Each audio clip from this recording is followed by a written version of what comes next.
This is the smell of a warm 3-day-old egg salad sandwich in a wimpy trash bag. Wimpy, wimpy, wimpy! Blech.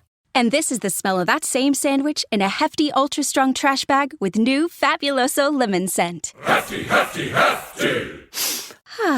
Smell the difference? When life gives you stinky, get Hefty Ultra Strong with new Fabuloso lemon scent. It smells like clean, freshly picked lemons. So no matter what's inside your trash, you can stop the stink and smell the lemon. This is the smell of the leftover tuna fish sandwich you left in your lunchbox over the weekend in a wimpy trash bag. Wimpy, wimpy, wimpy!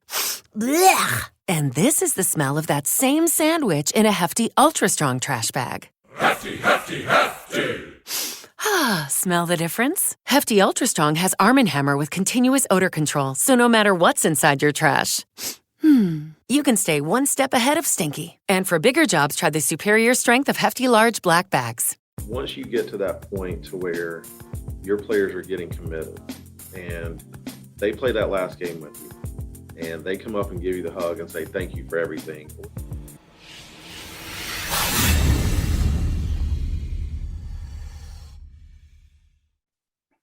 All right. Today we got a special guest today, Kevin Hinde with Team NC. Kevin, man, it is great to see you. Great to talk to you. Welcome to the podcast. I appreciate you having me today, Tyler. Absolutely, man. It's absolutely an honor.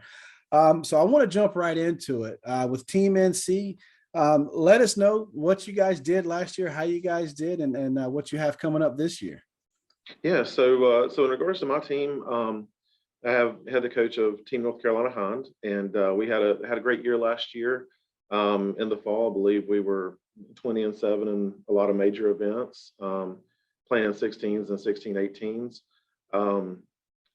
So as we move forward into the spring, we're preparing with all our voluntary practices now, and then we'll head into our spring summer season. We'll be really all over the country in the summer. So we got Colorado Sparkler up.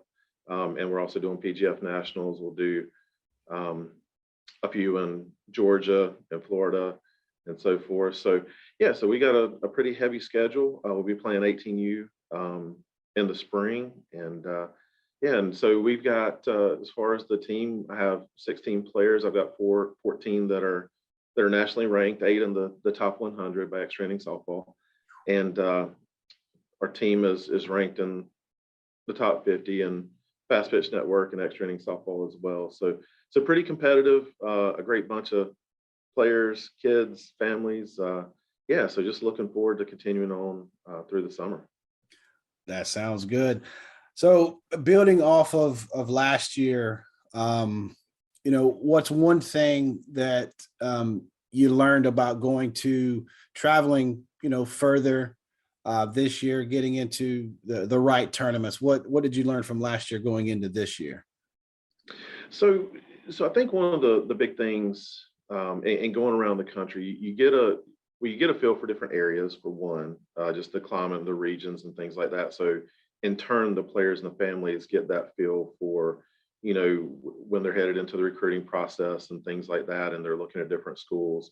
So it helps from a location, regional standpoint, and trying to get out there, nationally, getting out there, getting the Team North Carolina brand out there, out west, Midwest, competing at a super high level. We have in the organization, we've got 21 teams, and we've got some very talented teams from 10U to 18U, and and a lot of those teams are traveling around the country. And what we can bring back to is, some of like my team and some of the other teams that are traveling out there, we can come back and let the younger teams know what to look for. We do our very best and work really hard to get on the right fields. Also, I'm one of the directors and board members of Team North Carolina too. So we try to get out there and connect with the directors and, and try to get on the right fields. And obviously the teams have to compete at a high level to get there as well. So it's just it's a process and to get there and to get the buy-in from families and players and things to do that national travel. But I think it's so important because you get to see all different levels of play around the country. It may be something a little bit different out west than it is out east or in the southeast. Um, so you get to really see everything, and you get to play different teams. You stay in the southeast, you play a lot of the same teams if you play certain events. So it's about getting out there and kind of broadening things out as well. Yeah, and that was one thing I wanted to ask you. Um, on the national level, I mean, there are national powerhouses, whether it's bigger organizations or smaller organizations that you see. So as you're setting your schedule up for this year and into the future, the teams that you want to play and who you want to test yourself against. And then you also have that kind of gamble of, I don't know too much about them. And that kind of changes your mindset as a coach of playing the same team over and over. They kind of know what you do. They know about you and this stuff. But when you play someone else that you haven't, it kind of lets you, clean the slate a little bit and jump into something else. Can you expand upon that a little bit? Yeah. So a lot of times when we were, for example, playing in the Southeast heavy when we were younger, because again, when we were 10s and 12s, we weren't going to California. We weren't going to the, far out in the Midwest. Most of it was Southeast play. And you end up playing a lot of the same teams and same organizations. And so you get familiar with each other. It's just like for us, we've always carried a larger roster. So, we can mix things up a little bit more. And, once we were able to get a little bit older and then we go out, to say California or to Colorado, in those other areas out there, then you start seeing these teams that you've never seen before. The style of play is a little bit different. You have to adapt differently to some of that. Some things that we're doing over what I would say in this part of the country, maybe migrating over there. Some of what we're doing over there, maybe migrating over here. At the end of the day, it's softball, but there's different styles and things. We may play a heavy lefty slapper team, and playing another team, they're all power. And so it's trying to figure out and strategizing as far as what's best for your team to face that certain competition, certain pitchers and things like that. So it's been very helpful to get out there to be able to see those different teams and the different philosophies and things like that. Do you put more emphasis on the almost like tune-up tournaments leading up to the bigger ones, or is it kind of you got to take every tournament as its own separate entity? So I'm huge on practice. I love practice. I love, everything about the practices and helping try and develop the players. So tune-ups and tournaments, we practice. We try to practice a good bit as far as, we'll have a weekly and, for those that are fairly local, which we have a lot that are in our area and that can attend during the week. And then we have our long Saturday practices and things. So as far as the practices, tune-ups and tournaments, we practice towards that. Where I know a lot of teams, they have a lot of players that come from a lot of different areas. They're maybe not able to do that as much. So those tune-ups or the practices right before they play on a weekend or something are super important to them. For us, we're preparing gradually throughout. Right. I'm a big drill guy. So we do situational stuff in practices and things, but I love drills and that development piece to try to help them prepare for that next level. But yeah, from the tune-up standpoint, for example, when we go to Colorado and PGF, we'll be looking to do some tune-up games, if you will, prior to the tournament starting. And that way, once they get that travel behind them, they're there, kind of settle in and kind of get used to the air and different things in some of those areas. All right. And I'm glad you mentioned that travel there at the end. And kind of bringing it back to the families, understanding how much travel is involved once you get to that certain national level to where your team is fully capable of competing on the national level and having to travel across the country to find these teams. What's the approach when you maybe it's a girl that's new to not necessarily to travel ball, but new to the organization and how much travel you guys do? What's your approach with the families? Okay. So I think, in everything that we do as a team, and what I like to try to emphasize to the other coaches and things in the organization, and really anybody that asks about, is the transparency piece. I think that trickles into that travel piece, because you just have to be honest with the parents and transparent. Say, here's what the plan is for the team. Here's what we're doing.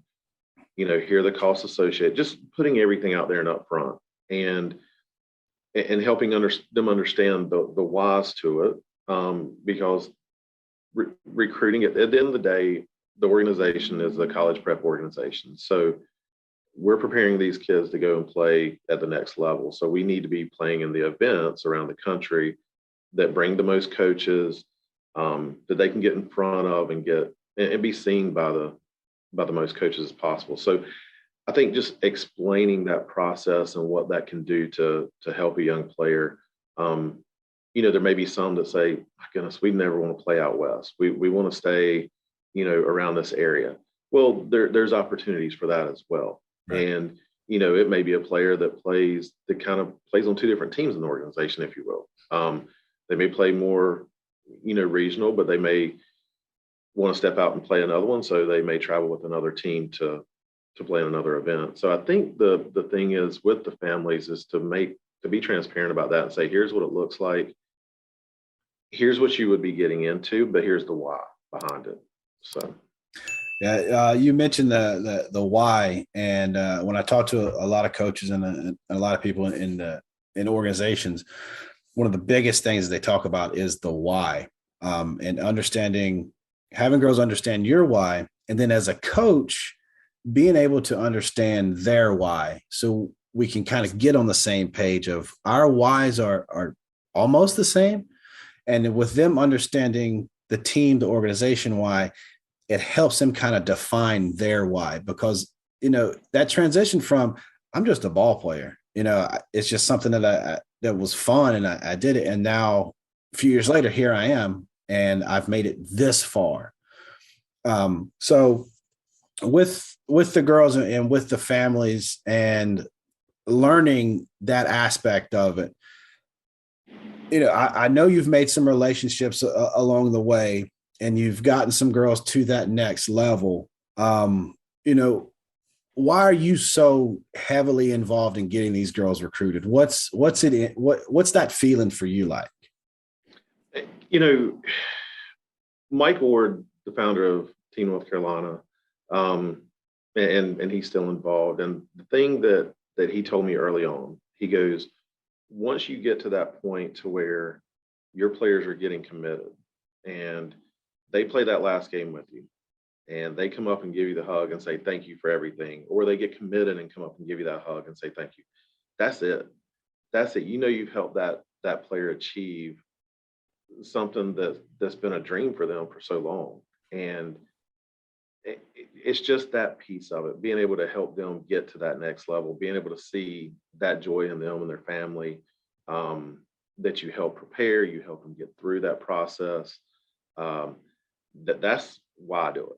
I don't care, how many trophies or whatever comes with that stuff. I know people can say I really don't, because at the end of the day, it's about getting the kids recruited, getting them where they want to go, and finding the right fit, and just trying to help them the next piece. I mean, the biggest thing is to help them grow into awesome young ladies, and because at the end of it too, softball only lasts so long, and so.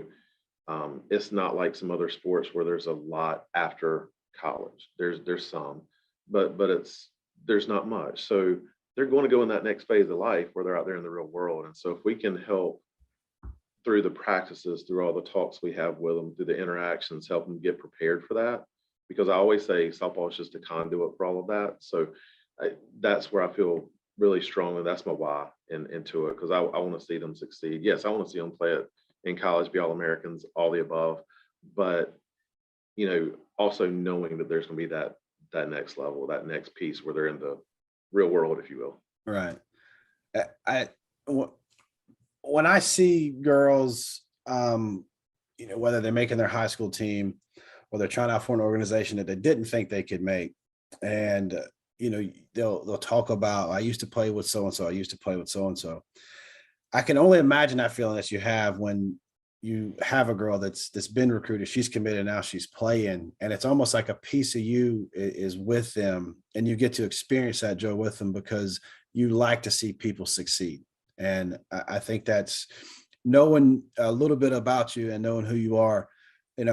I think that's why you're like a magnet to so many great teams, organizations that are not a part of Team NC, but they speak so highly of you because you really are all in about that softball player, about her family, wanting what's best for her, and it's genuine, and I can feel that about you.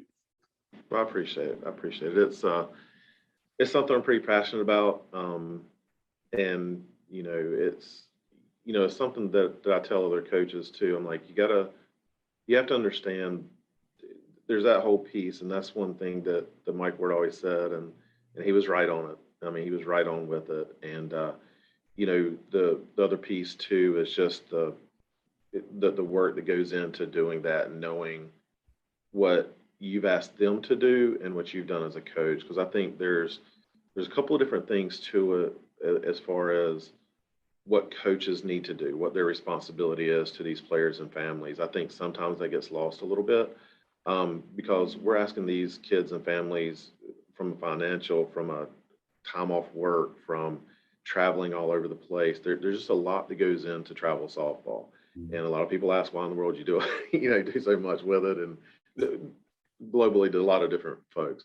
But we're asking so much of them. We have an obligation as coaches to do a lot for them from that standpoint too. So that's just yeah.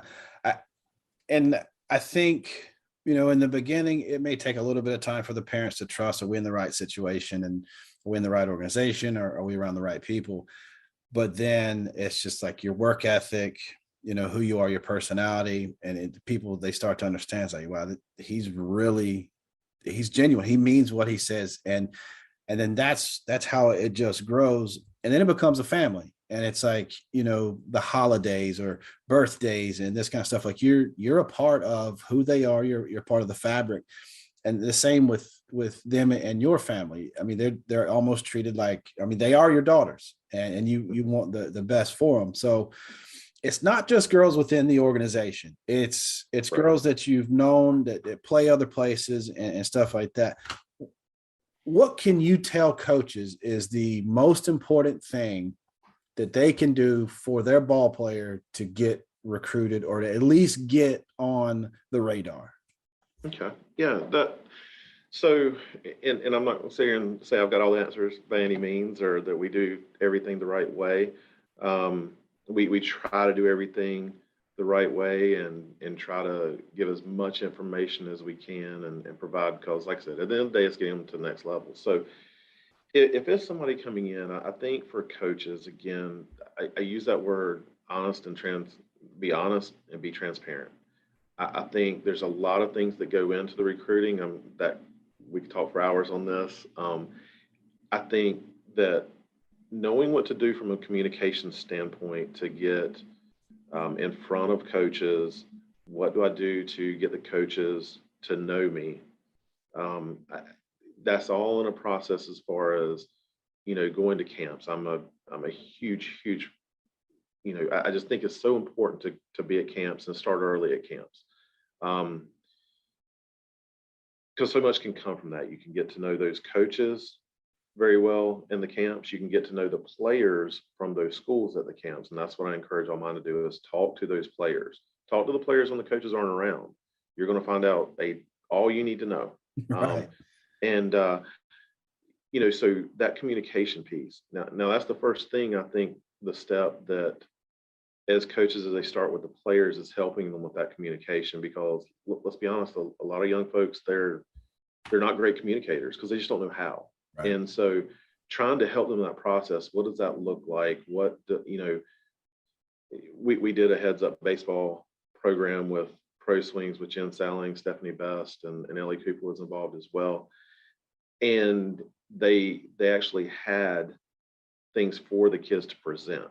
So they had to talk in front of their teammates during the time it was during COVID, so it was still on Zoom calls, but still they had to present some things, and it just helped with the communication. So I think coaches helping the players with the communication piece, encouraging them to getting to camps, pre and post camp emails from the players. I think the coaches, like I said, the coaches have a huge role in this entire process. And I think coaches need to understand that it takes hours. I mean, a lot of hours. And to do it, what I think is to get them out there the most. I mean, when our kids go to camp, what I get a huge joy out of is that maybe the first camp they go to, but the coach already knows their name, but they haven't been in front of them. So that's what we try to do. And I think that helps between emails, between the coaches emailing, between the coaches texting. Prior to showcases, for example, I'll send over 100 emails, which will take hours, and I personalize every one. They're doing my very best to. I'll text, all the coaches, let them know our schedule and things like that. And that communication goes a long way. It may be, some coaches you're obviously going to be closer with than others and things, but to maintain that communication with them, it just helps grow that. The players, yes, they're limited based on, their junior year, September 1 of their junior year before they can, talk directly, do all that stuff aside from at camps. And I think, understanding that and knowing what you can communicate and what you can't goes back to also knowing the recruiting rules. I hear all the time college coaches, like they tell me horror stories about parents coming up to them at a showcase, or somebody getting upset because somebody didn't communicate during a certain time where they couldn't. So I think just knowing those recruiting rules, I think coaches really need to dig in and make sure they understand the rules too. But yeah, those are just a few of the things that I think are important that goes back to coaches' responsibility, what they can help. There's a whole lot more to that, but I think that's some of the, the more important ones. I think coaches with the college coaches, when they're communicating with them as well, if they're willing to talk to, a college coach, I mean, I hear this too, is shoot them a text, say, hey, do you have 5 minutes? If it's truly a 5-minute thing. Don't say, hey, you got 5 minutes, keep them on the phone for 30. Right. I talked to coach the other day. They're averaging around 16 hours, right now preparing for their season, whether it's practice, office work, whatever it is. So these coaches, their time, they have minimal time outside of that, and they're people, they want to do other things too, I'm sure. So if it's a call where you need to say, hey, I want to talk to you about my team and a couple of different players, and it's going to take 30 minutes, say, hey, coach, you got 30 minutes, and set up a call. Right. I think some of those things get lost in understanding, and I'm a big believer in, because I learned this late. Wife helped me with this, but it's put yourself in the other person's shoes. Yeah. That's what I talk to my players all the time about, because you'll get, what does that look like for the other person? Right. And that is very broad with a lot of different things, but I think that's pretty important. I think what happens too is there's a level of assumption, like 16U, 18U, colleges are going to come find my players. I'm going to go to these local tournaments, and they're going to be at a showcase tournament. And if they like what they see, they'll come talk to her. Well, the sad truth is they're there at a softball tournament. There's softball that's going on. There's tons of girls here. So, if they don't know to come look for your players, or your team is even there, or you're on the backfields or something, they can't find you, they have no idea, your players aren't going to get recruited. So I think they just assume that it's just, this is how the process is, and if we're lucky, we're lucky. Like, yeah. And the other side of it, like what you're talking about to it, is getting them to camps, getting them out there in that atmosphere, but don't just send them out there blind. Let them know they're coming. Hey, this is, so-and-so from, Team NC, and then personalize the email a little bit. Let them know here's their stats, or here's where she's from. This is what she's doing. This is her GPA. Like, give them a little bit of personality, so it's not just like a blank slate. So then when they do that, that player has the opportunity to talk to that coach. It's not random by chance. It's okay. I remember you. I got an email from you, or I got an email from your coach. Yeah, that's exactly right. I think, too, also talking about the showcase when the coaches come out, I think one thing that I hear a lot from, and there's coaches that do a wonderful job of this, a really, really awesome job of this, is being behind the backstop talking to the coaches. Coaches have to trust their assistant coaches to be able to coach on that field so they can go back there and be an advocate for their players. And so many times I'll be back there talking to coaches, and the other coaches into the game, super intense into the game, and completely, which is okay. But I think, what's the ultimate goal here? And now I understand if you're the only one coaching, or there's only two coaches, you may have to do certain things. There's been times where we've had a coach out, and so I'm still coaching the bases. For example, I come behind the backstop when on defense. On offense, I run back out, literally running back out onto the field. And I come back, and I communicate that to the coaches. They understand what's going on there, and it's not that I'm just a control freak on the field. So that's one thing I think that gets missed sometimes too. And again, it goes back to communication, because a lot of times you get coached. I've never met this coach before. How do I go up to him and just start a conversation? It is kind of nerve wracking, but at the end of the day, once you do it a couple of times, it's not hard. And I think what needs, one thing that's important too is understanding you don't have to just walk up to a coach. Hey, coach, I got Susie Q right here. She does this. Coach, how are you doing? Like, how's your family doing? How's, if, and you may not know a lot about that, but there's ways to interact with a coach without having a lot of experience with that particular coach. And it's amazing how quickly you can get to know someone out there. And let's be honest, we're all in the softball world. We all like it. We're all here, and there's a lot to talk about. And, and so I think. It is Ryan here, and I have a question for you. What do you do when you win?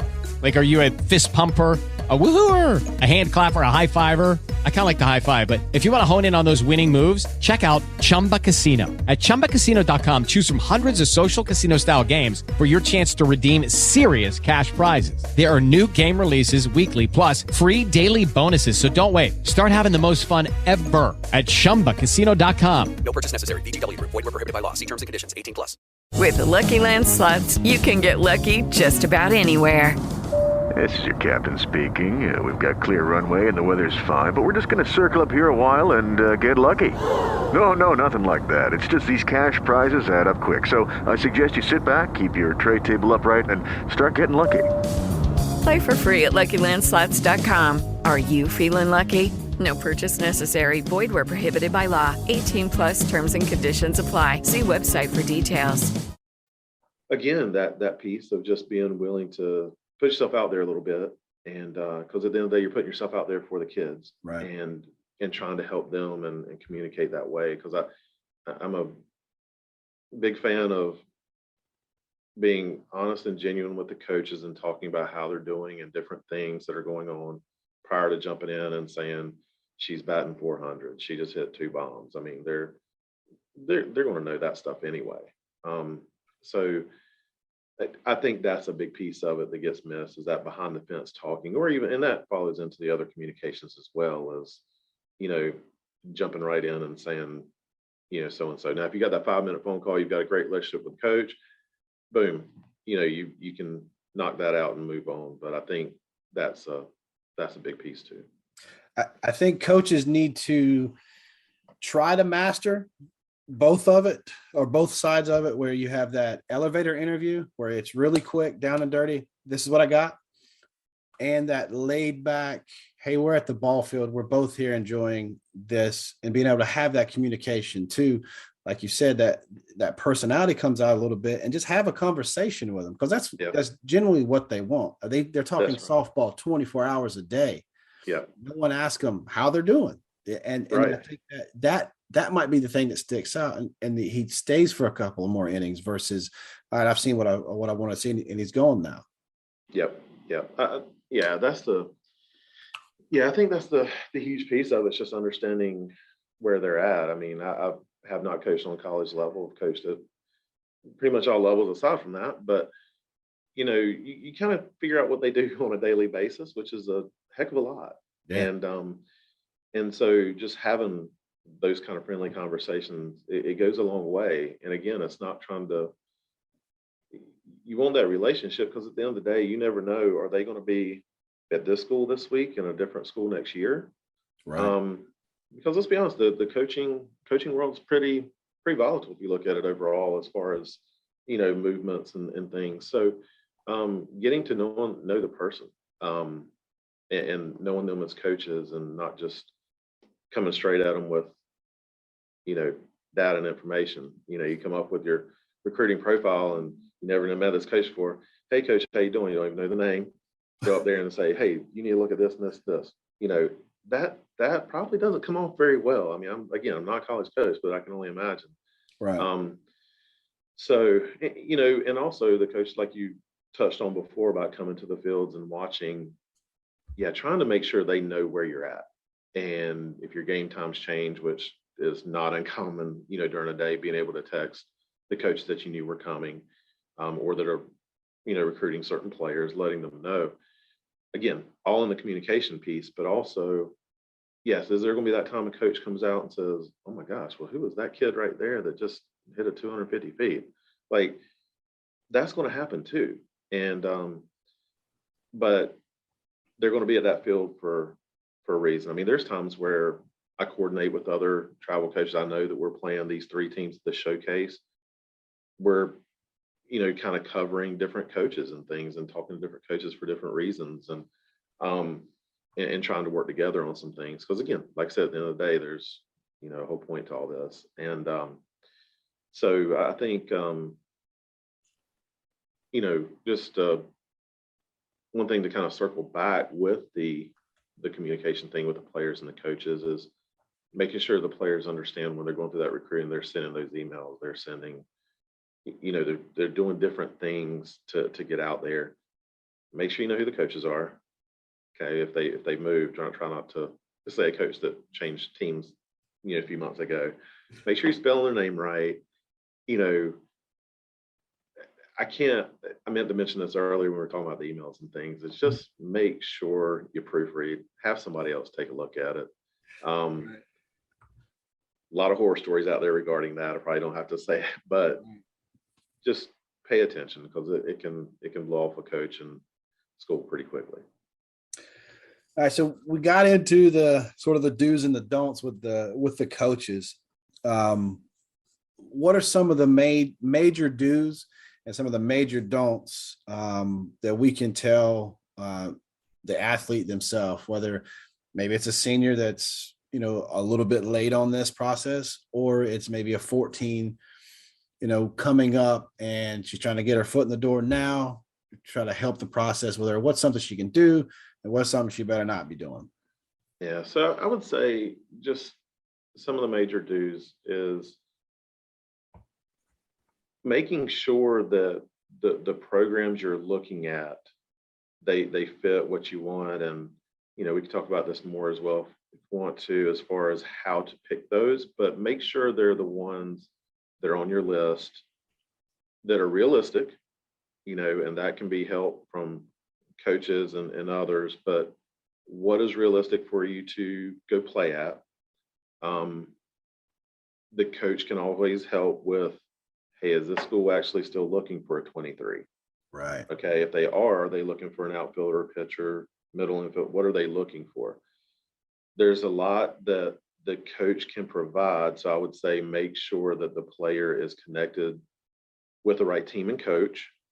And even if they are on a team where maybe the coach isn't as well versed in the recruiting piece, and again, not claiming to know all there is about recruiting, but I think find somebody who can help, because there's a lot of coaches out there. I mean, I'm helping a couple now that are not even in our organization.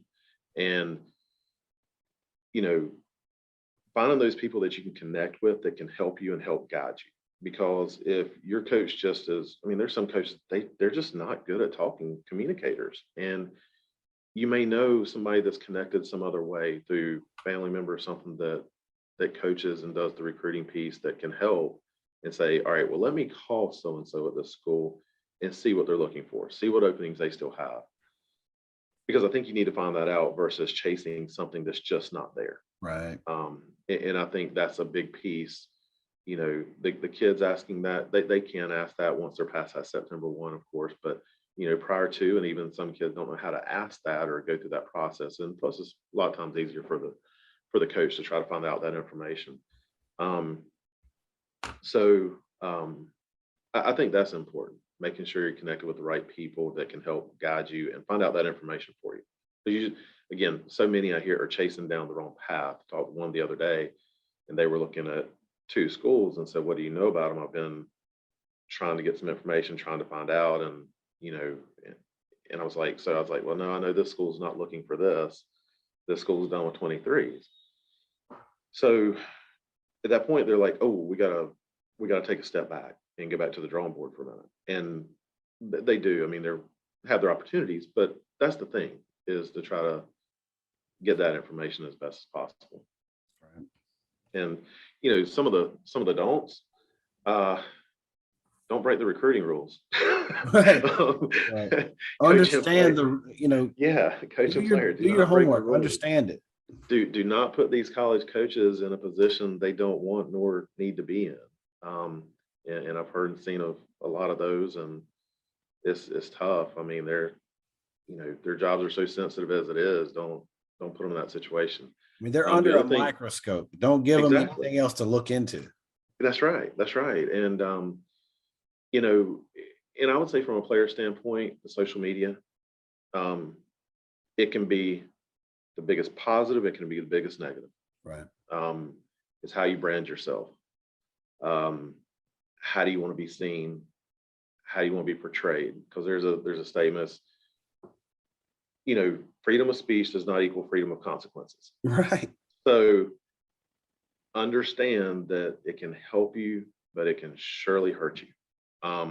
And I think knowing that is huge, because you'll see some crazy social media posts out there.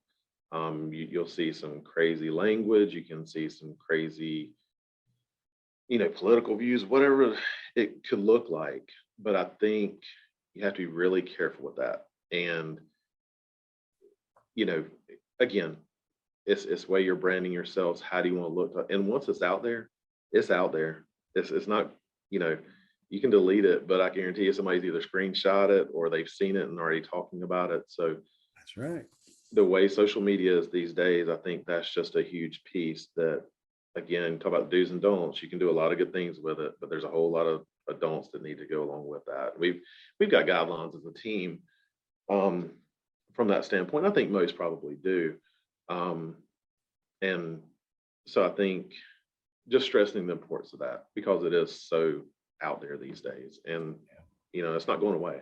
So and one thing I want to get into before it slips my mind again is you've thrown out some major dates, some date lines that you know that the NCAA has to abide by, and as you've gone through it, what are some of the major dates? And I know that they could change, you know, season to season, but what are some of the major dates that players, coaches, and parents need to pay attention to make sure they're getting their work done before it's too late?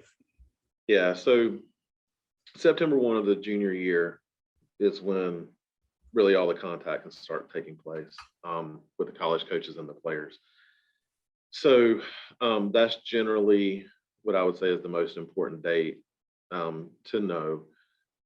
Around that, you know, again, I say camps, get to camps as early as possible prior to that, because, you know, September 1, so many sit there and they're, you know, if you get calls, great. If you don't get your calls at 12:01 or 12:05, some coaches just don't do that. And it's okay. and some do. And, you know, if you don't get a call on September 1 that day, that next couple of days, it's okay. It's okay. Things are going to work. You got time. That's, you know, and just talking about dates, that's what hits the hardest, because there's a lot around that date. There's a lot of expectations around that date. And a lot of unrealistic expectations a lot of times, and that's what we try to talk to our families about. We'll have an organizational meeting here in a couple of weeks, and we'll talk about realistic expectations for that date, and what do you do up to that date, after the date, what's to be expected, and what you should do and don't do.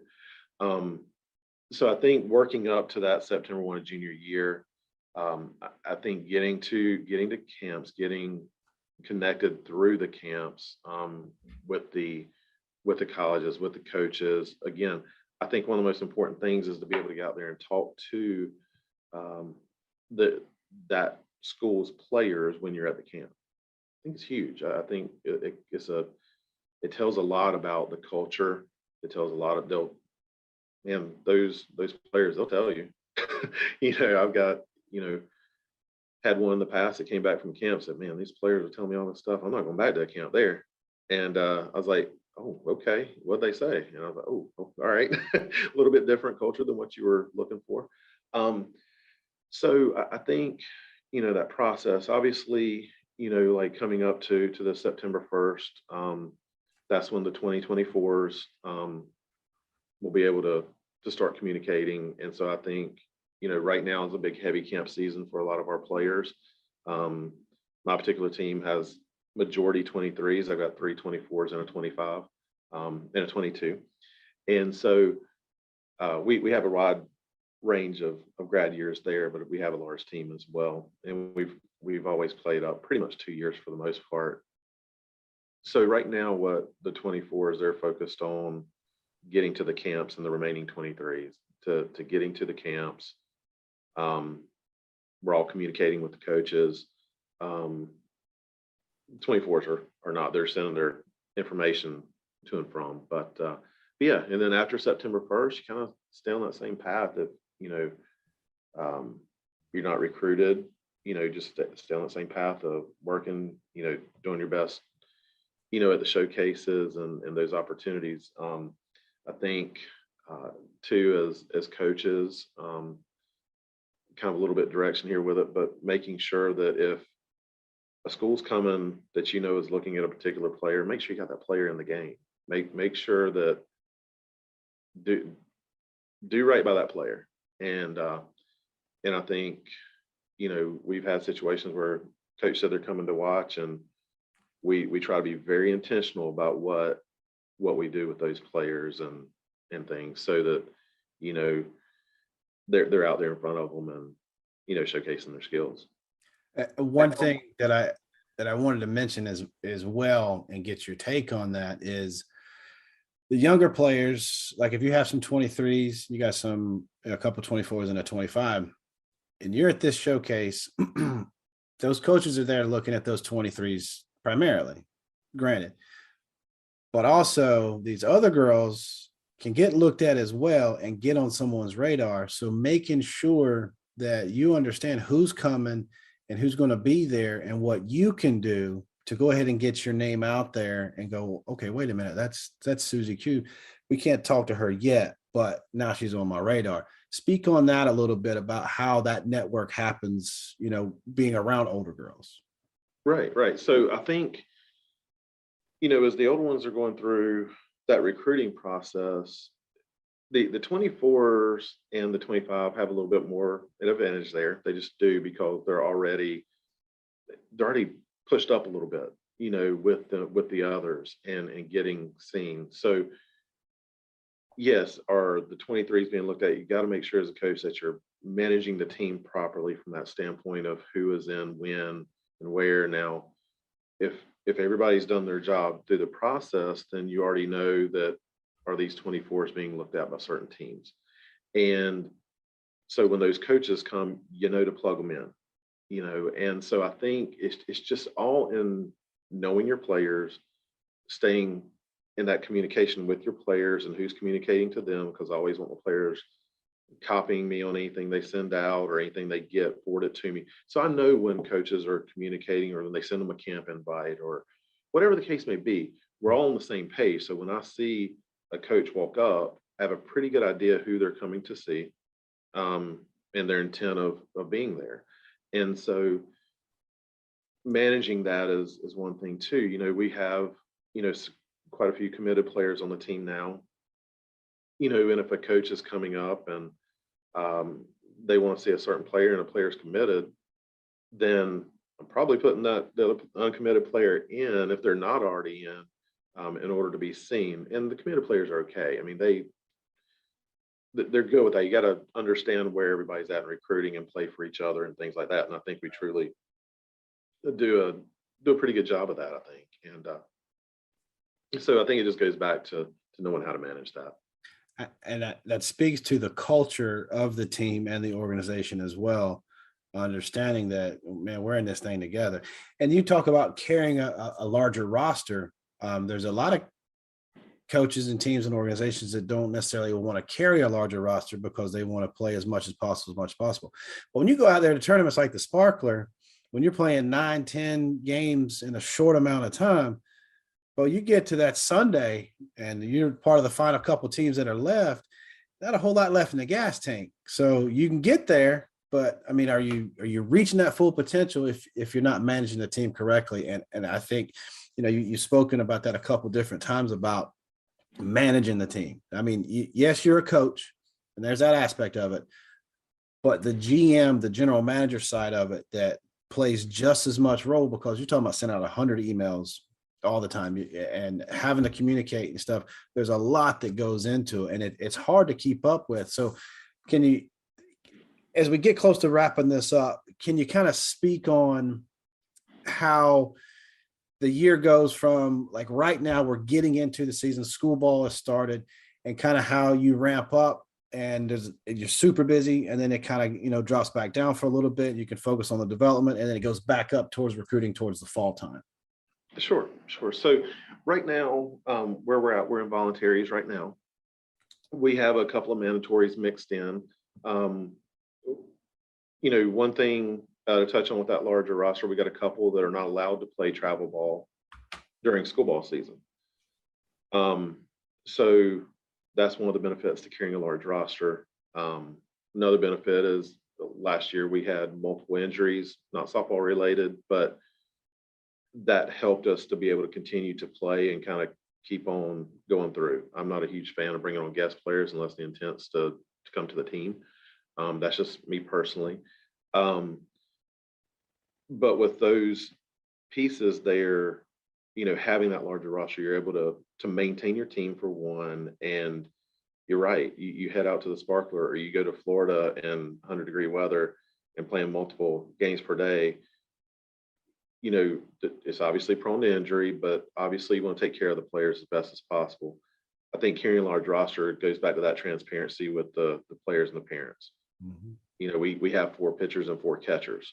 Now, some of them play different positions and hit and different things too, but it's all in what the expectation is for that family and that player, making sure everybody's on the same page. So I just kind of touch on the large roster now. So where we're at right now, in some voluntary practices, we play one tournament in February, March, April, May, and then June and July are super heavy because that's showcase season there. So we play one a month for those that can still play during school ball or maybe aren't playing school ball in the spring.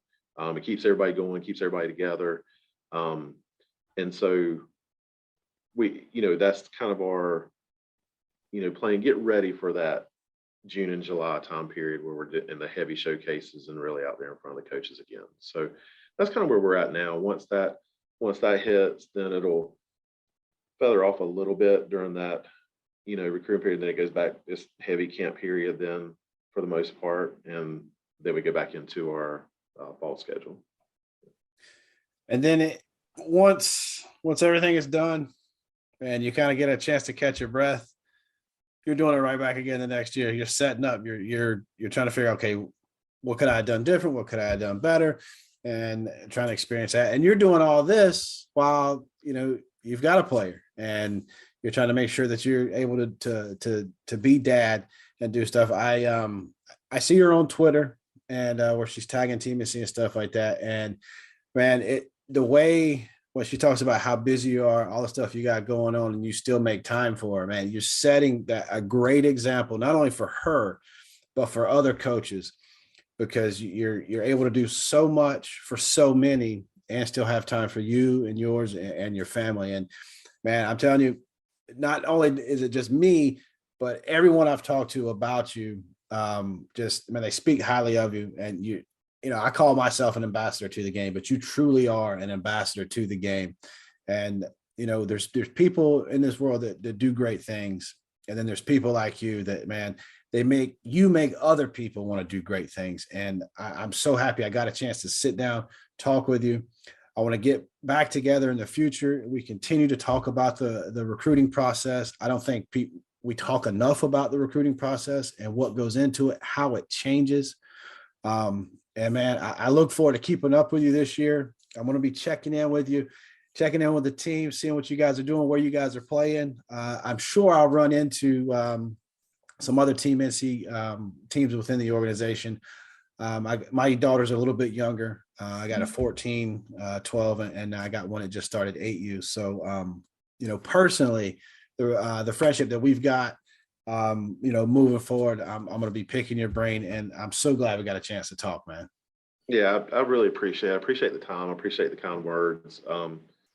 Because at the end, it's important to me to try to balance everything out. I mean, obviously, got the travel ball, also coach at varsity at Charlotte Christian, and kind of have my other job too, my real job, I guess you could say.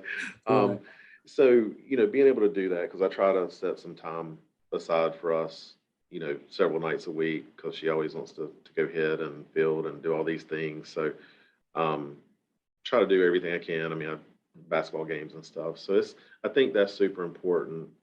It just is. And I just love doing it. And again, I appreciate you having this conduit to get some information out to folks. I think this is, you're doing an amazing job with it. And I appreciate you providing the time to do so.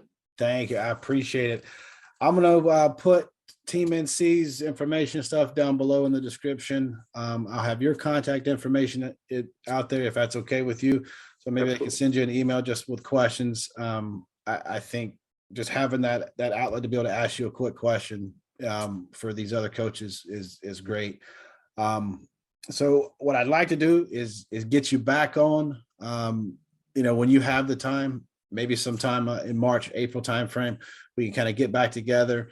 We can kind of pick out one of these topics, and we can kind of get into detail on that and kind of crunch some numbers and look at different things and, learn, and help these girls, if they have parents that are out there that can do it, or if it might just be the player herself that's in a different situation. I want to see both spectrums to where, we're trying to get these girls to that next level. Because like you said, that's the whole point, is getting to the next level, whatever that next level is for that athlete. So Absolutely. More than willing. You just let me know. Absolutely, man. Thank you for coming. And if anybody has any questions or anything like that, I'll make sure I have all the information down below in the description. And I look forward to talking to you again, man. Thank you. Absolutely, Tyler. I appreciate it. Sir. All right, so that's a wrap for this episode. I want to thank Kevin Hinde from Team NC for dropping by. A lot of knowledge, a lot of information, and a ton of positivity. If you have any questions for Kevin, his information is going to be linked down below in the description. Feel free to send him an email, chat with him. He'd love to talk to you. If you like this type of stuff, make sure you hit that like button. And if you're not yet subscribed, hit the subscribe button and turn on that notification bell where you'll get more information just like this and more videos in the future. And as always, when you share this video with a friend, make sure you tell them you love them.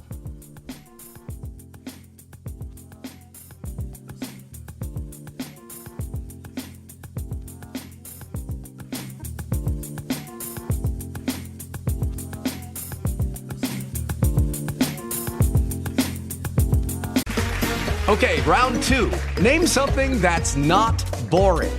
A laundry? Ooh, a book club. Computer solitaire, huh? Ah, sorry, we were looking for Chumba Casino. That's right, ChumbaCasino.com has over 100 casino-style games. Join today and play for free for your chance to redeem some serious prizes. ChumbaCasino.com. No purchase necessary. Void where prohibited by law. 18+ terms and conditions apply. See website for details.